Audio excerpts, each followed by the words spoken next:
David Ochoa is a cinematographer and a spearfishing guide. He says he had a very different childhood compared to his friends. You can tell if you ever watch one of his videos that he definitely spent a lot of time in the water, chasing fish and what nature has to offer. Just before his 20s, he had a very active life, let's put it that way. And that lifestyle and work was taking him elsewhere, rather than the conventional 9-to-5 job. And obviously his parents weren't that happy about that. Don't tell me how, but he found the time to study and actually go to also university to study cinema and video production. What happened in the future is just crazy, and a proof of every time obviously you get out of your comfort zone, as we always say just before starting our episodes, what happened out there, it's just absolutely crazy. He used to be a professional spearos, waking up every day super early and stays from sunrise to sunset in the water, looking and chasing fish and to forage seafood. Then something happened. Now he travels, shares stories and much more. Hi, I'm Christian, the founder of MSA Controcorrente, a spearfishing brand. I'm originally from Sicily and I moved 10 years ago to the UK, and I needed to find a way of staying more in touch with the spearfishing community and overall the spearfishing world. That's why I founded this company, which has three main goals. The first one is to make spearfishing affordable and enjoyable, and we do this through our various range of spearfishing equipment in our website. The second one is to keep spearos united, and the third one, which is more romantic as a good Italian, it's to tell stories that potentially and hopefully have an impact on the world, in the world. Sorry about my English. Now, as a spearos myself, I found very challenging buying spearfishing stuff online, especially wetsuit. That's why in our website we decided to develop a page that's going to give you basically your right size for your new wetsuit in a very efficient way. You basically need to put two data, so your height and weight, and not gonna tell you how, but by selling hundreds of wetsuits during these 2 years, we collected data and we're very accurate in giving sizes. Keep in mind that in 2 years of trading, we change only a few wetsuits. But here's the point, as we don't charge for delivery on a spending above €100, you can get the wetsuit, you try, it feels good, you keep it. If it's not, we're gonna collect it for free and we're gonna send for free your new wetsuit. So it's very risk-free, let's put it that way. But now it's time to listen to David Ochoa. David, welcome to the Wolf of Spearfishing. It's such a pleasure to have you here. I'm fucking so excited. I can't literally believe that this is happening. This is the power of internet, and I love it. So I discovered you through obviously your YouTube videos, and I was astonished by the care of the details and the quality of your productions, to the point that I wanted to figure out more about yourself. And I've recently found out you used to be a professional fisherman. So how that happen? Where did this come from? Well, first of all, thank you for having me, and it's a good point, the power of internet. I guess we'll get into it, but it completely changed my life in a very positive way, and it's great that we can connect with the most random people, but it's one of the good things about spearfishing, right? You just need to have a little bit of passion in common, and that gets you to meet people that maybe you wouldn't have met otherwise, and that's a very cool side to it. So I try to be as open as I can to these things, and I appreciate you reaching out. So regarding the short story, I'll try to make it short. From commercial spearfishing to what I do now. I started spearfishing from a very, very young age. I started spearfishing at 7 years old, and I had maybe not the typical childhood in a way. In this point, just my father gave me a lot of freedom, and my mom wasn't really, she didn't know about the dangers of spearfishing, I would say. So at 7 years old, actually, I would go spearfishing by myself with no one else. And since then, I always enjoyed spearfishing a lot. I I did, go to school. I did go to university, but it was also very, very clear to me that I was not gonna have a 9 to 5 job. I never had, and especially at around 16 years old, when I started to have pressure to to make money to help my mom at the time. Basically, I had a choice, to either go to a normal job that would pay what we needed, or to try to figure out other ways. And that's when I started spearfishing, at a more serious level in Portugal, which is quite an interesting environment for that. So then my life, became spearfishing every time that I could, that the conditions allowed, while also managing school, then university, and then after that, just spearfishing full time, and then Okay. whenever conditions What weren't good, school? What school and yeah. university did you do? So I studied cinema here in Nova. All Um, right. Okay. I'll be honest. I went to university with a very clear uh, goal, and there were very specific things that I wanted to learn that I thought I would learn in university, and that wasn't the case. Mm. So I ended up, I did my course, but I also skipped tons of classes, and I was already doing professional videography work, filming events, even a couple of things for the news, while I was studying, and I always had this mixed feelings. I understand, there's value to it, but also a big part of me was a bit disappointed not to be able to find the tools that I clearly needed to actually work. So I always managed university with that in mind too. I applied a lot of time to get the tools that I felt I needed outside of school, and I did the course, but I always tried to find my own way, and that wasn't the typical process that I saw my Okay. other colleagues doing.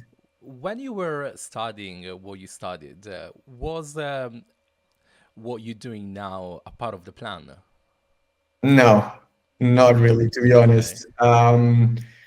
So my one commitment was to spearfishing and then just spending time in the water. I wasn't really sure what was going to come out of that, but it was clear.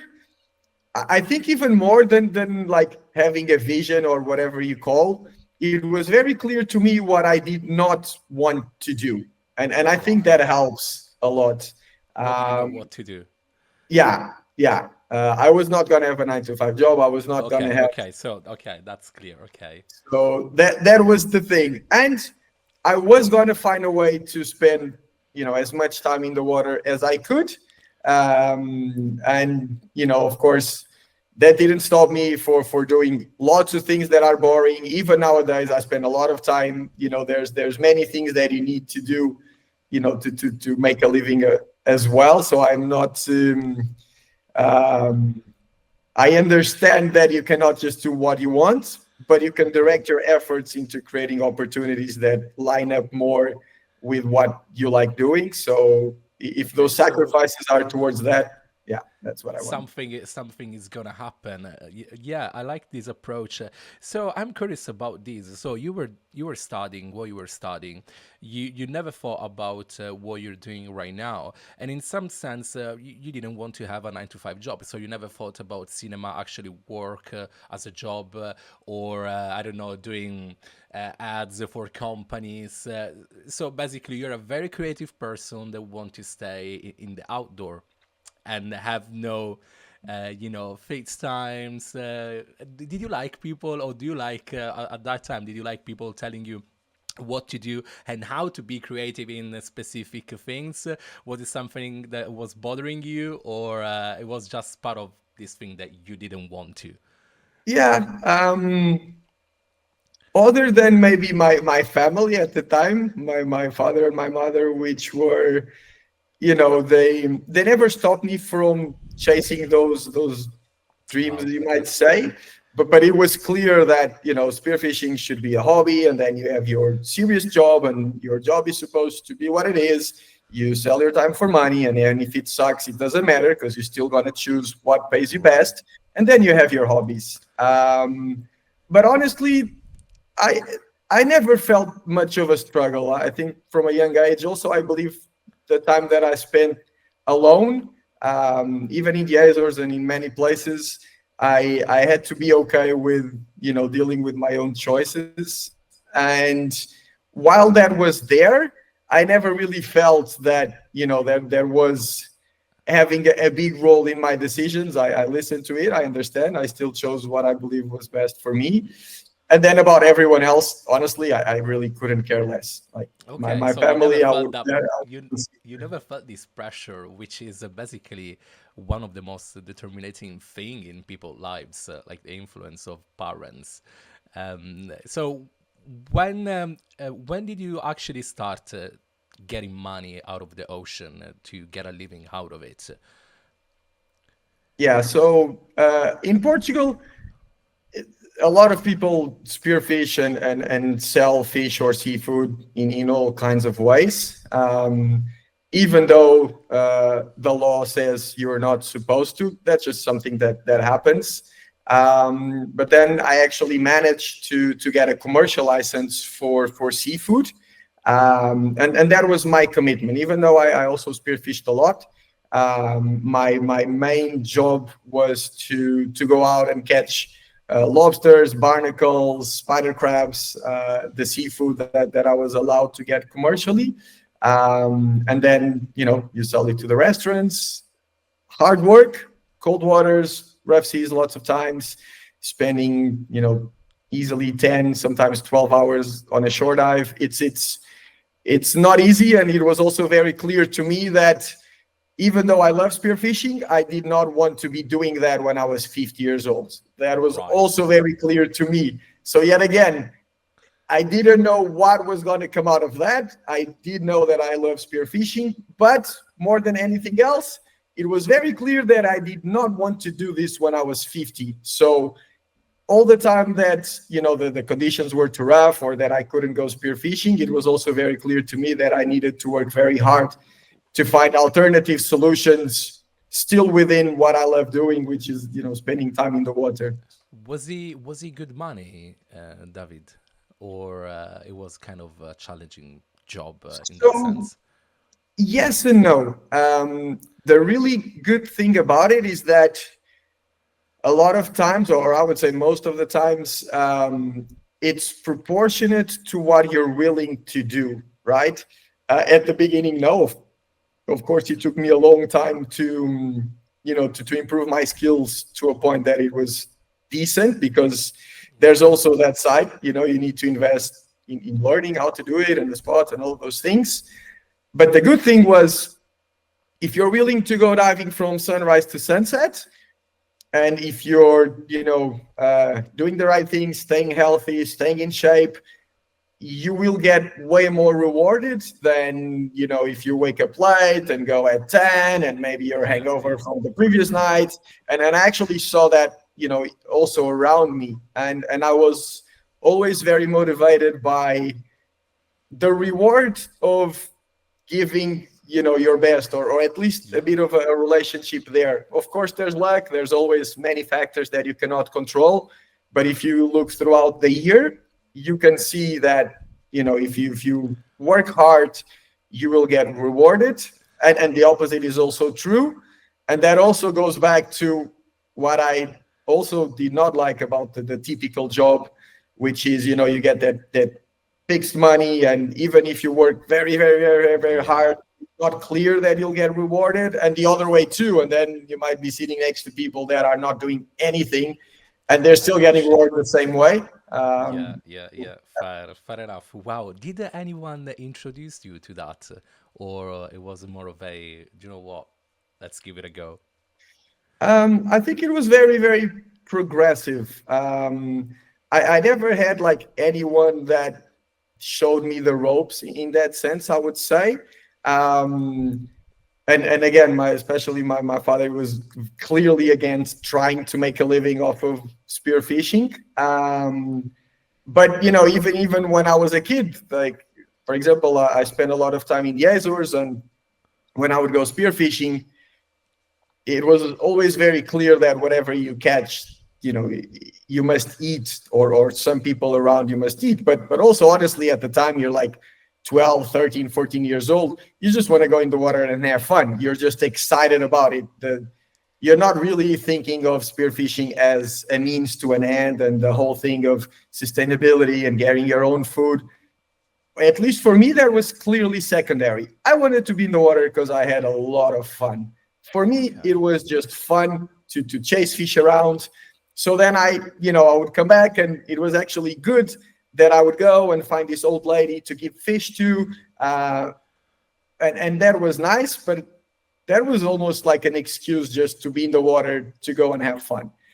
And then, one day you give a bunch of fish to people without expecting anything in return. And then you go to the restaurant, and, the old lady says, "Oh, here's the kid that gave me the fish. Okay, I'll buy you ice cream today." You're like, I ain't gonna okay, say I that. wasn't expecting that. And then, very, very gradually, or give the fish away in exchange for food. And then, of course, I saw people around me making a living. And especially when I got older, I never did it with the intent of making money. Okay. But when that point came to, okay, now you need to make money. If you want to go to university, you got to be able to pay your own university. If you want to do fun stuff, that's going to come out of your pocket. And between the choice of trying to figure out a way to do that with spearfishing, or go Wow. working at a normal job, The I answer was chose easy. to try to find a way through that. But it was Wow. never, I guess, even like with what I do now, it was never a goal, or I never looked at it with the intent of making money. I just did it because I like Okay. to, and by Okay. committing to that, different opportunities came along the way. Right. Okay. So this is very interesting. Not many people talk about this, especially in Europe. So you come to realization that obviously this is not something you can sustain for the rest of your life. How your studies came into that, and what's the junction point? How you doing what you're doing today, and what do you think about it? So the studies, I looked at it this way. Also because I always liked filming and playing with cameras in the water, also from a very young age. And again, I didn't really know what was going to come out of that, but I also felt that I needed to find other alternatives. So I thought, if I love being in the water, and then if I also like filming, might as well learn how to do this properly. But at the time, if you ask me, are you going to make a living filming spearfishing? It was probably a no, because there was really no one doing what I do today around me, and in Portugal, I don't believe there's anyone that is doing what I'm doing right now. So again, it wasn't that I was chasing something specific. It was just, I'm going to commit to what I love doing, and I'm going to try to find tools to complement what I already know, without focusing too much on the outcome. Wow, Um, wow, wow, wow. People normally works other way around. I want that. I'm not gonna get that. You're saying something extremely different. Okay, keep going. yeah, yeah. Like, I'm going to spend as much time as I do what I love doing, and don't mistake this with not working hard and not being willing to endure what sucks about it, right? Because sometimes people will get this idea, or even, I believe, especially now with Instagram, you see the beautiful photos and all those crazy places, and then you almost get this romantic idea that, oh, maybe that dude's life is just, he just gets paid to travel around the world, and it's so awesome. The amount of suck that I had, and everyone else in his own way, have to endure to achieve anything decent, it must be there, right? So I just chose to endure the parts of the suck that were more aligned to what I then like doing. So I think that's an important David, thing. there's a saying which you probably know. It's quite popular in Italy that says that if you basically do as a job what you love, you're never gonna, feel like you're working ever. But Right. actually, I don't think that's the case. And to be honest with you, I totally agree with you. So, what's the tough part? What don't you like? What's stressing you about what you're doing? What are the challenges of your dream job? Let's put it that way. Yeah. Um, Throughout the whole process, and honestly, I believe, how are you gonna appreciate, your little victories if it didn't suck to get there? If it doesn't suck to get there, then when you're there, it's just meh, right? Yeah, It's not a victory unless there's a part of you that had to endure something to get there. struggle. So Yeah, I we should try to welcome that as the best part we of the can, I would process. say. Yeah, yeah. Um, and um, and maybe there's two sides to this, right? When I was making a living just commercially spearfishing, there's lots of things that suck about it. It sucks not to know that you're going to make any money this month because it's winter and you might be, without diving for 3 weeks, and there's not much you can do about it. It sucks, being sometimes 0 degrees or 5 degrees outside with conditions that are barely diveable, and you have to go anyways. There's many parts of it that are not as fun. Really, at all. Yeah, yeah, and nowadays too. In order for these projects to happen, and now it's a good example.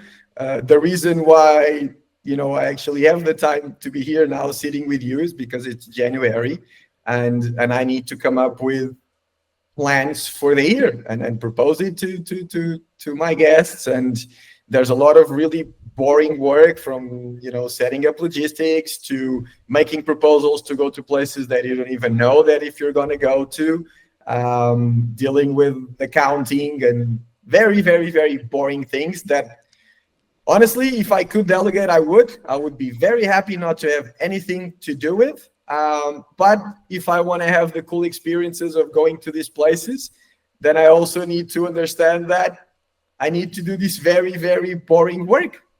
Fair enough. We giving for granted that people knows what you're doing for living. What are you doing right now?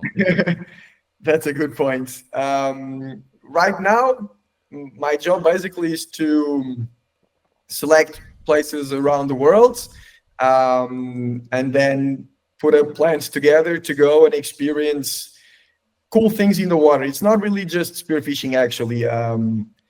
Basically,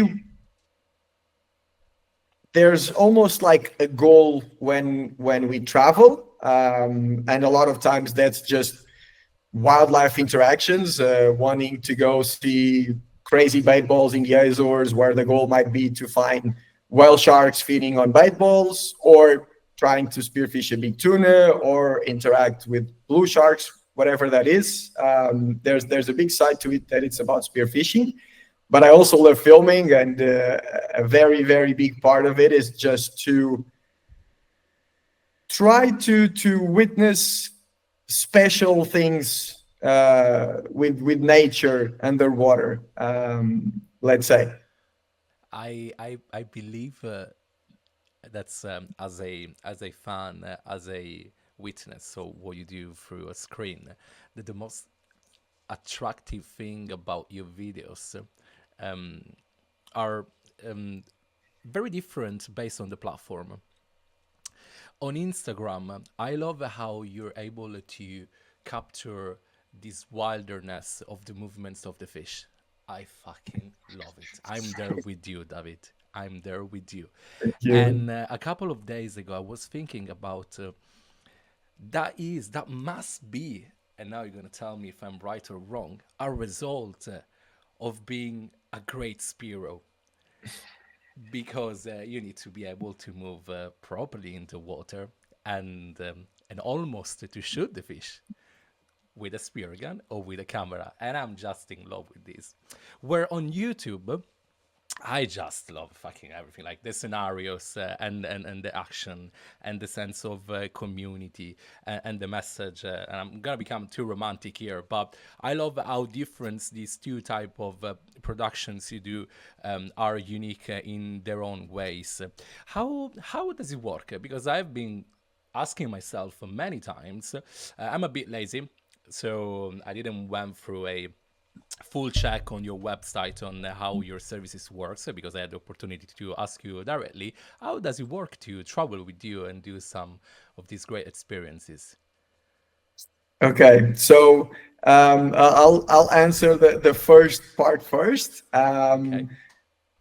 The reason why I love filming, and again, the stories is a good example of that. I love to hunt fish with a camera underwater. It's you're basically spearfishing, but you're with a camera, which in my opinion is more challenging because you need to get closer to the fish, and then there's also the other aspect of not only need to get close to the fish, but then you need to frame everything properly, and you're using your spearfishing skills, uh, but you're holding a camera. So that's also by far what I love doing. And then I'll fly the drone, I'll do the interviews, I'll do everything else that I have to do to tell a story, but I don't love it. I do it because that's a part of, the process. I Okay, love interesting. telling stories. I love that whole side.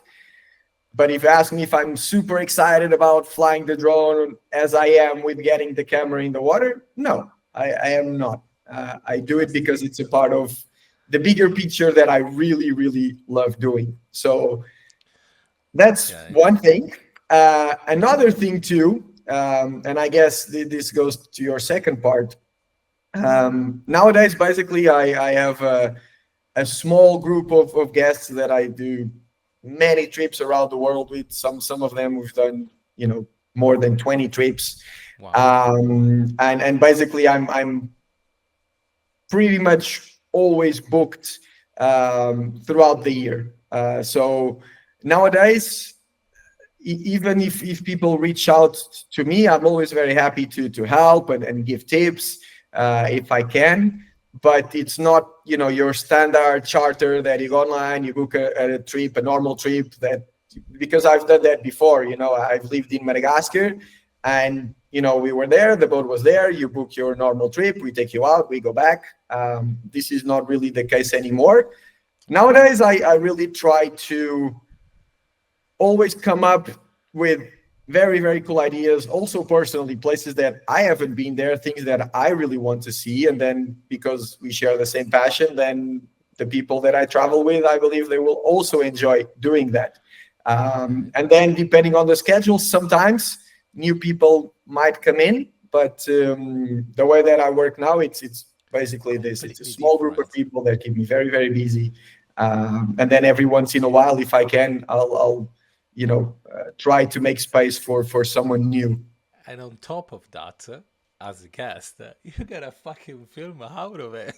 Which is fucking Yes. amazing. So that's the really fun part of it. But that's also a little bit, and that's something that I need to work on. It's also because of that, and because that's a part of my service, and because most of the people that I travel with are very private. What you see on YouTube or even Instagram does not represent what I do Oh, at all. right. I don't know if I have 5% of what I do out there. It's probably being generous. Um, Wow. right now, Wow. I'm sitting. I mean, even you can see one there, and Yeah. there's in this room. There's basically four Pelican cases full of hard drives. I have more than 400 terabytes of footage from 30 different countries, and most of the work that I do actually does not get published. So that's also why I get mixed feelings about it when people say, "Oh, I go on YouTube and I saw this and that." That Wow. I feel that does not represent what I and my team do. But that's something that I need to work on and find the time to produce more of the stories that Right. can So be published. wait a second. I guess you love it to edit videos and build stories. Come on, like this is what's all about right now. How do you feel about not being able to share it? It's like having a gift and not being able to open it in some sense. Um, I have mixed feelings about it. Of course, it's it's great to publish, and we all like that attention. But there's also a part of me that, and also a lot of times I don't publish because I don't want to, because sometimes a guest might be okay with it, but I just do not want to show that place. I want to keep that place untouched. There's many different Wow. Okay. reasons other than just the guests wanting to be private. And this is something that I actually had to fight a bit, because even Instagram, I came to Instagram very, very, very late. And even when I was spearfishing before, I think that there's a part of me that likes for people not to really know everything about what I'm doing or know the places that I'm going. And before, I think I was much more extreme with that. Even in spearfishing in Portugal, I spearfished alone or with one friend that I share everything with, and that's it. Especially when it was commercially, I spent most of the time by myself, and I'm comfortable diving by myself. I travel alone lots of times. So Would you say that this it's a result? Let me say this of the fact that you kind of very busy work wise. It's not actually a huge need to showcase your product in some sense. yes, on the professional level, yes, and maybe that's an excuse that allows me to not publish as much as I should, as I would like. I'm also aware that, we all come up with excuses to justify things that we I mean, know I think is I'm better. saying this on behalf of the community. Don't worry about it. Publish everything you want. We're just gonna enjoy it. But especially lightly, and that's why I'm committing to publish more. And I'm also looking for editors that want to embark on this journey. So anyone that's listening to this, I'm very open to collaborate with new people on these new stories, because before I saw, and especially Instagram, that I put a little bit more effort into, purely as a business tool. I don't share anything about my private life. If you go to my social media, it's Yeah. just beauty shots of nature. And I really look at it as a way to show what me and my team do, and our friends do around the world. But I changed my mind a little bit. If you had told me when I was 16 or 15 years old that just by committing to spearfishing I would get the opportunities to go to these insane places and to meet the amazing people that I met along the way, I wouldn't say that I wouldn't believe. I'm pathologically optimistic about good outcomes, but maybe I thought that that could be a stretch, or at least along these timelines. Everything was shorter than what I expected. And I believe that, especially with the stories that I'm hoping to produce and then to put more out there, um, I believe more than now just trying to get new clients from that, which was the goal before. If I can do stories that are cool and potentially show a couple kids that maybe they can choose to do something a bit different, and maybe you know um, maybe just committing to something that you really enjoy while working hard, you can have very, very, very good outcomes. I think that's a better motivation to produce cool stories, more than just to advertise Yeah. for the business. So I want to make an effort to, again, a little bit like I did before. I want to make cool stories just for the sake of it, without thinking about YouTube metrics and the thumbnail and if it is going to perform good and if it's going to Yeah, get yeah, yeah. reward. Try to simplify, because I also went a little bit that way of figuring out what works best and Yeah, then yeah, trying to yeah, yeah. find inspiration on all these channels. And then the funny thing is that the stories that I did not caring about any of that are the ones that perform better. So I think there's also a lesson there. So this is another goal for the near slash medium future, to Nice. put more of those things out there and then see what happens. And maybe good opportunities will come out of that that I'm not thinking about right now.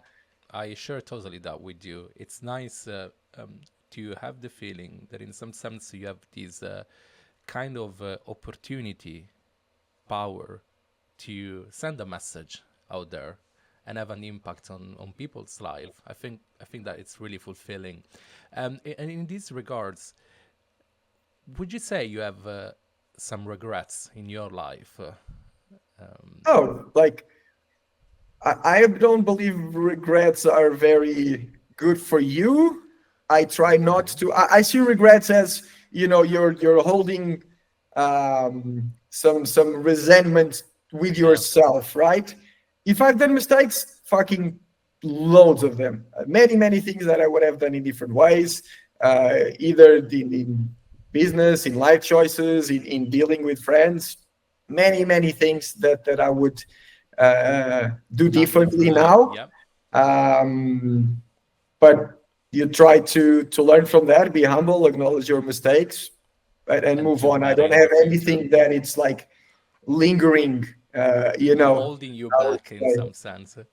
Yeah, but I also believe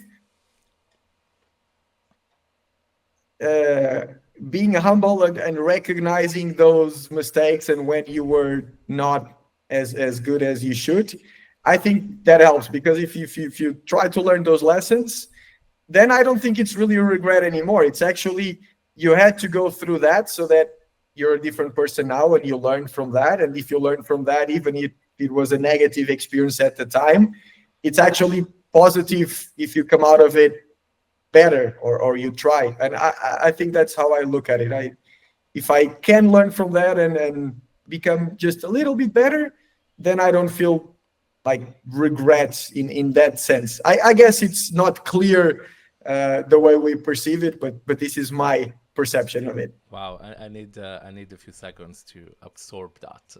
Sorry. Okay, no. You don't have to be sorry. It's just that personally, instead, I kind of hold sometimes to things happen in the past, and you have the feeling that past always come back in the future just to make troubles in some sense, even Yeah, even in your mind, which today is a very sensitive topic. for sure. And I'd And say, sorry to interrupt. Just go for it. don't get me wrong. This is what I aim at doing. Am I perfect at that? Fuck no. And we all have our demons, right? I'm not claiming that I managed to Absolutely. do this perfectly. But I think it's better to try to deal it with this in this way than to let yourself go into those dark places and just wondering 100%. about the what ifs and what ifs. 100%. And spearfishing plays a big role in detaching from reality, I'd say. For sure. It is a like literally it's a different world. It's Yes, so therapeutic. yes, and I believe I try to do that a little bit on my stories, but I really think there's many lessons that spearfishing can teach you about life in general. That there's so many different What's the events thing that that I believe. you Yeah, what's this thing you're talking about that you personally love about it and that is a kind of became nowadays your mantra about spearfishing related to your life? yeah, because um, I guess this is all very subjective, right? In a simple way, spearfishing puts you in very different environments and situations where you're being tested or getting out of your comfort zone, and the way that you and other people deal with it tells you a lot about your personality, right? And I believe we could all use a bit of that. And not spearfishing, anything that you do that will put you in uncomfortable situations. There's always lessons to be learned from there. And I believe uh, many of us tend to chase comfort. Again, I also have those little voices like, ah, no, it's too cold today. Like, don't go. Like, fuck it.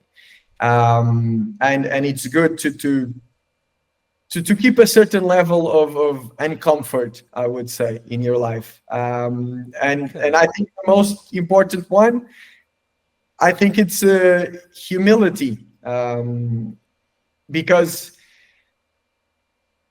also with my job, I have met people from all kinds, from all classes, to the very wealthiest and powerful, or whatever your definition of success is. None of that shit matters when you step into the water. Zero. And that's a lesson right there. Like a big Mako does not care if you have millions or billions in your accounts. It does not care. It makes no difference. And the only thing that makes a difference is your ability to deal with situations that oftentimes bring out very primal instincts, I would say. And just puts you in your place. You're Yeah, not yeah. important. You're not special.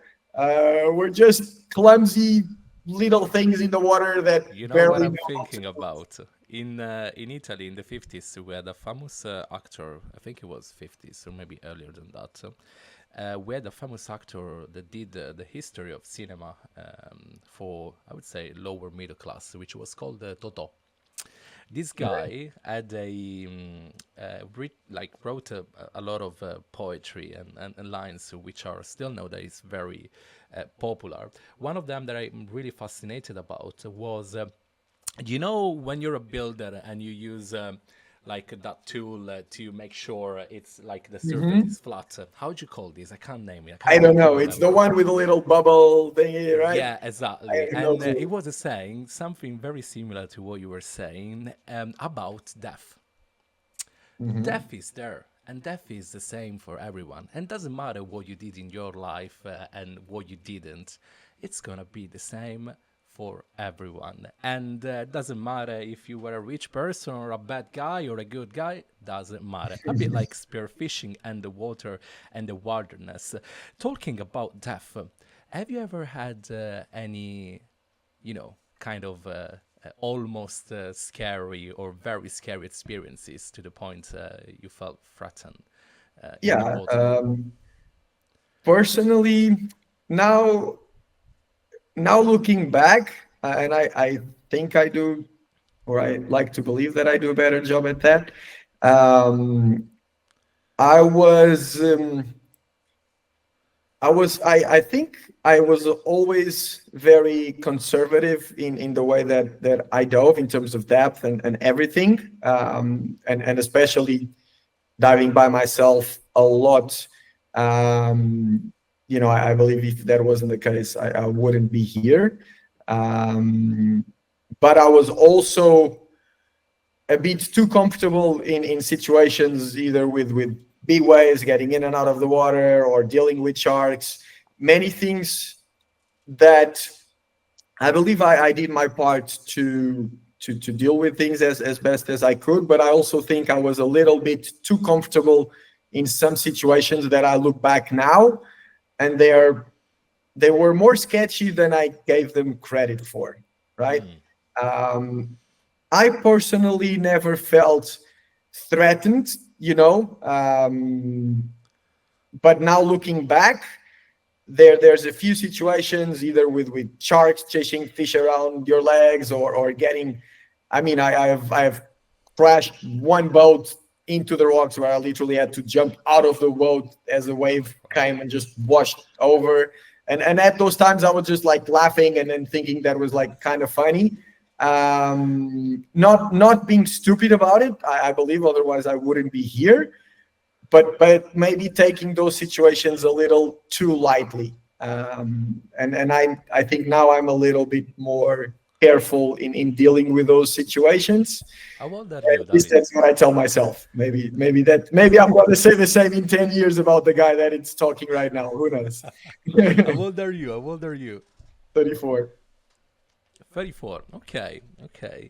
So I don't know, but every time I go spearfishing, and more recently in the past almost 10 years here in UK, I've experienced a different type of waters. Okay, coming from Sicily, where it's basically a swimming pool most of the times with no fish, at the least in the shallow. When I first put my head down the water here, it was a different environment. It was a scary, it is a scary environment still today, but personally I found that extremely exciting. Do you get excited when things get challenging? For sure. Again, I think this is all subjective, right? What is challenging for me might be laughable by someone else's standards, but I also believe that doesn't matter. Whatever you define as challenging, Yeah, you yeah. should try to go there. Out of all the places in the world and spearfishing in all kinds of conditions, specifically spearfishing, there's things that I like to do more, like especially if it's to film. I love, I think the thing that I love seeing more is those crazy bait balls with giant tunas and Yeah. whales and whale sharks. But I think that's also very influenced by filming and just seeing something that is spectacular. From a pure spearfishing standpoint, I really think what I love to do the most is spearfishing in Portugal in the shallows in the white water with big swells in 5 to 1 meter depth, trying to figure out the waves and shooting, sea bass or gillfets in shallow waters. I think that's what I enjoy doing the most. And I also think that's the most technically challenging spearfishing that at least that I personally do. And again, I think it goes to your point. It's very debatable. This I have never done a guided trip in Portugal, right? Like no one, like what? Why the fuck would you choose to go diving in cold, murky water? And it's a little bit like you have in the UK too. It's Yeah, similar yeah, yeah. conditions. I'll tell you a little I love it. story, David. Basically, I was in UK since probably a year or something. And obviously, first thing, can I do spearfishing here? Yes, you can. I found a place close by, and I'm looking for scallops in an harbor, okay, which is Mhm. very a very close place by barriers and stuff like this. The water was absolutely horrendous, flat calm, but like a meter visibility. And obviously, coming back from Sicily, the first thing you fear are sharks. Which, come on, like, there's no jokes about it. And in some sense, I always had this at the back of my mind. And while I was doing basically dives, I saw the bottom in a specific area. There was kind of very murky, like something like I was there before. Okay, I was like, I wasn't diving here. But obviously, you won't think about it, right? The following dive, almost at the end of the duck dive, a huge dolphin, like huge still today. I can't describe how huge it was. It literally goes under me, and I will never forget the adrenaline dose of thinking that was a huge shark because I didn't see the head. I just saw the big, belly gray. It was a white shark, almost basically ready to eat me. It was Wow. fantastic because then we had an interaction. It was a very well-known dolphin in the area visiting divers, so we faced each other. He sprayed me water. It was just crazy. Wow. It was crazy. Since that experience, I never felt the same in the water in the UK, but it's just fantastic. Wow. Talking about Portugal and spearfishing in the shallows, so what would you say are the I don't know, two main points to think about as a spearo that is approaching spearfishing for the first time there? What tips would you give? Well, I think there are two different scenarios. If you are learning how to spearfish, spearfishing in the shallows, in my sense, is not a good idea. Okay. So I think there are two separate scenarios. Here in Portugal, when we say in the shallows, maybe in the white water would be the best description. Um, in order for you to be successful, of course, it's not 100% of the cases, but general rule, you need movement. So basically, you want to hunt fish that are in the tidal areas because we have a lot of barnacles and mussels. And the reason for the fish to be there in the shallows is because they're feeding on these things. So, yet again, not a 100% rule. You can go in low tide and find big fish. But in general, if it's high tide, we tend to prefer. And then you need some movement. So waves, that's why it's white water. You're using the foamy Yeah. area, and that's where you'll see, your sargos, the sea breams, the doradas, gillfeds, sea bass that we call robalos here. But it's very technical. It can be dangerous as well. I like to dive with quite a bit of swell sometimes. So you're trying to time the waves that are coming, and a lot of times you're moving into the shallows and you're trying to feel the water moving to understand the waves that are going to come next. And it's really not something to do if you're a beginner. And even if you're very, very experienced, it just takes quite a while to to To be get used to it. decent Yeah. at it. Which again, it's a good lesson, because when I first started doing this, it was with some people here that are very, very good at that. And at the time, I was making spearfishing as a living, and I was a decent diver. But then just putting myself in this environment, it just showed how bad I was. And again, spearfishing is good with that.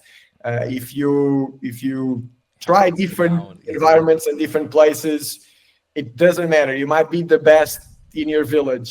If you get out of that, you will be confronted with how insufficient your skills are. And again, I think that's a good lesson there.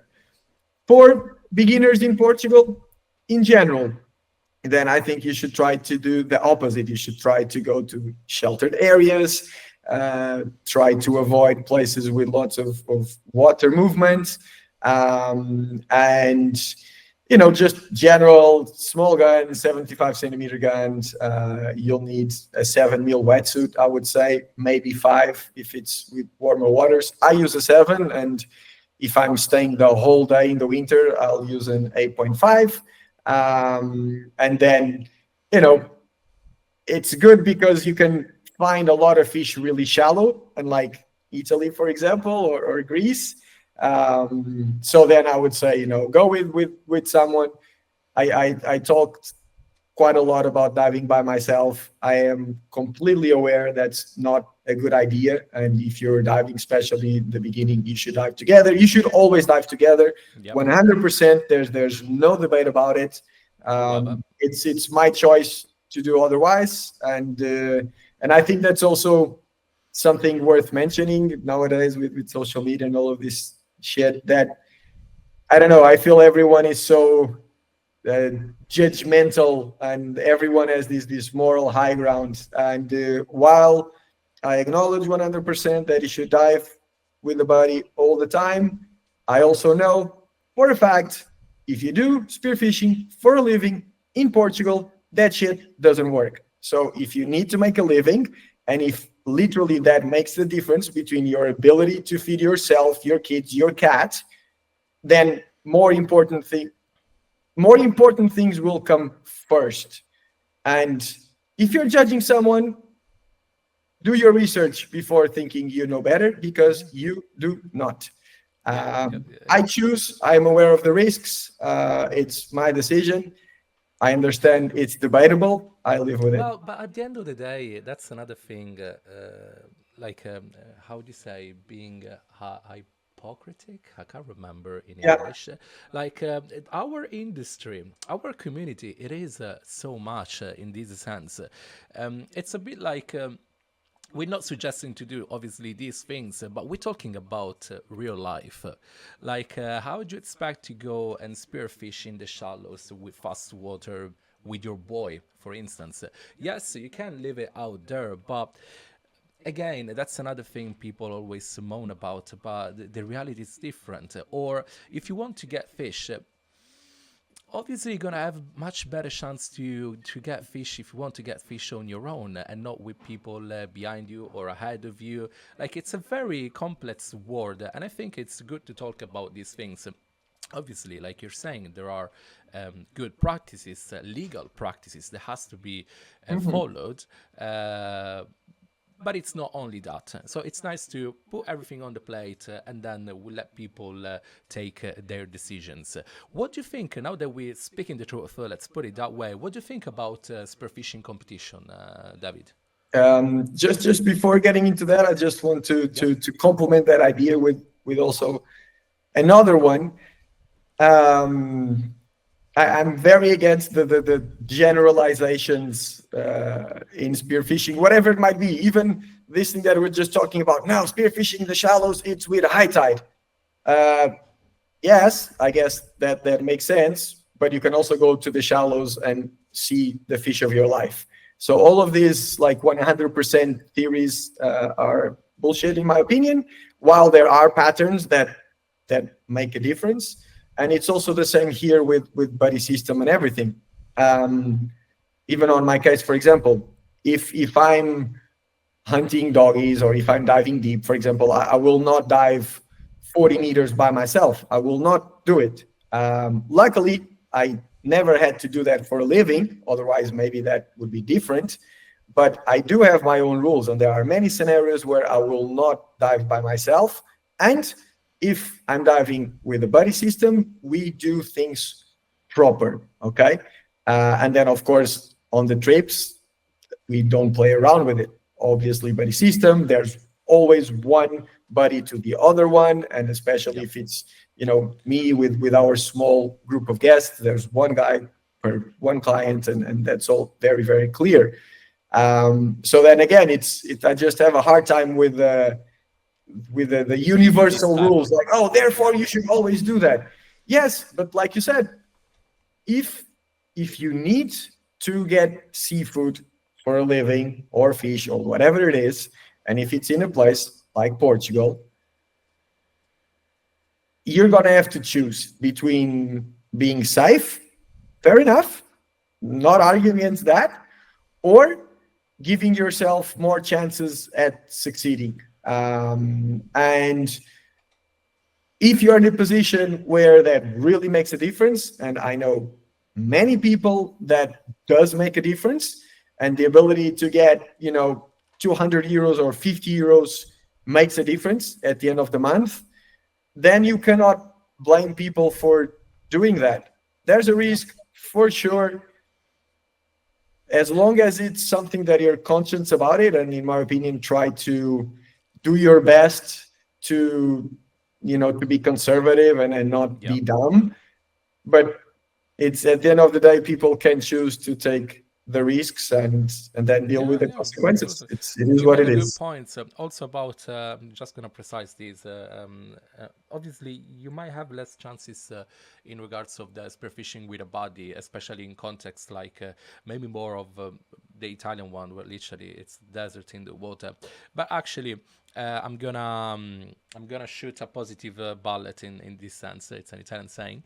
Um, if you have a good spearfishing buddy, a guy that you get on really well, that you're really friend of, and there's no that sense of competition against him, which is very Mhm. common in our industry, you the experience goes from to fantastic because you share the experience with your buddy. You Yes. actually respect distances. You always pay attention to yourself and to your friend. So yeah, we were talking about the downside, but actually there's many positive Oh, points about it. it's way better. Yeah, that's good. Just to clear, it is 100% better to dive with someone that not only for safety but also just to share. Yeah. Nowadays, I travel a lot with my best friend Rui, and I want to have him on every single trip, and that is the case. And also, it is the case that fortunately I'm not doing spearfishing commercially for a living anymore. It's way better every time. no argument about it.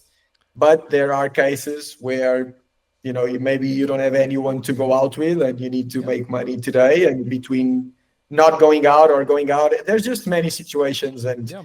yeah, everything should be looked at it for what it is, I would say. So, spearfishing competition. I think it's awesome.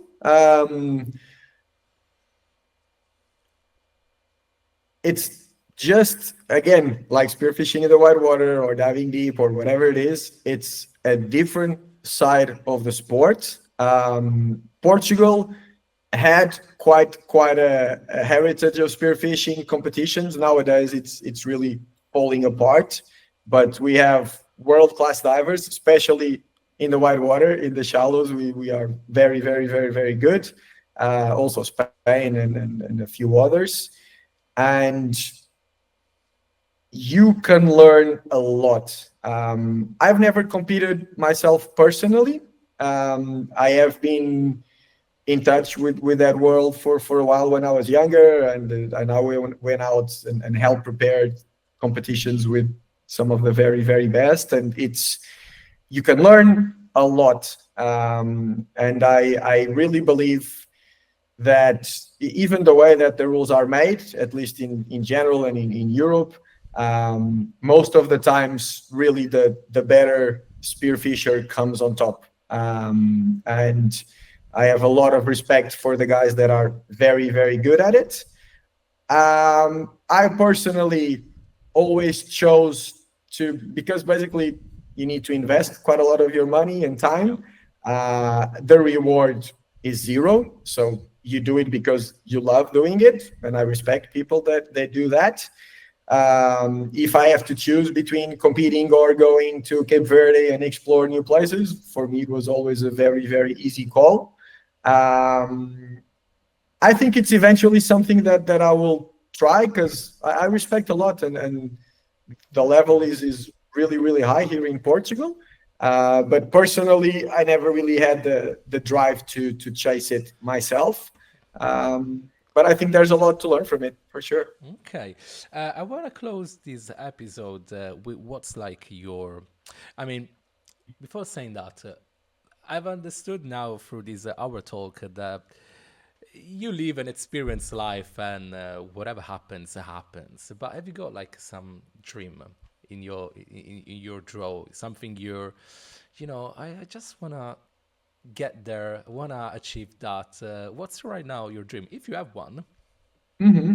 Um, yeah, maybe that's also, it's hard to talk about these things in depth. While I am comfortable not chasing a very specific outcome, I put a lot of pressure on myself in succeeding in many little things. So I don't live as much of a laid back life as maybe it might seem. I put a lot of pressure on myself, and I have very, very clear goals of things that I want to achieve. I just don't sacrifice what I believe it's more important in order to achieve them faster or quicker, right? So I think this is something important. I am not a go with the flow kind of guy. Every time, every year, I set out specific goals, but Right. those goals must be aligned with what I love doing. So, and I think that's very important, because I've also seen, and especially in the spearfishing world, and actually that was an influence by some people that argue against the way that I did things, because you can have a good life spearfishing, you make good money for our standards, and it's like, oh, dude, you can chill, you're always chasing and doing different things. I am committing to spearfishing, and I accept that it's ups and downs, but also every time that I'm not into the water, I'm working very, very hard, thinking of ways to have a better life, and I think that's something important. And I also believe sometimes I am a bit too harsh on that side. Have you got a So partner? sorry. Have you got a partner? Yes, I have a wife. We're together for 14 years. Wow. And wow, we could start a new thing here. But that's interesting. That's interesting. She must be extremely supportive, considering what you're It's doing. amazing. And Yeah. so, David, David, can you spell your name properly, just for Oh, my ref? there's no way. Honestly, the in Portuguese, David, I David, guess. But yeah, and your David, surname, David and your surname, Ochoa. David. In Portuguese, Ochoa. Okay, David Ochoa, it was a fantastic pleasure to have you here. Thank you for sharing your life experiences. Hopefully, somebody's gonna get some positive things about it. And yeah, That's that's cool. part of the impact I personally want to give to the world. So thank you for coming, and I'll see you Thank soon. you. My pleasure.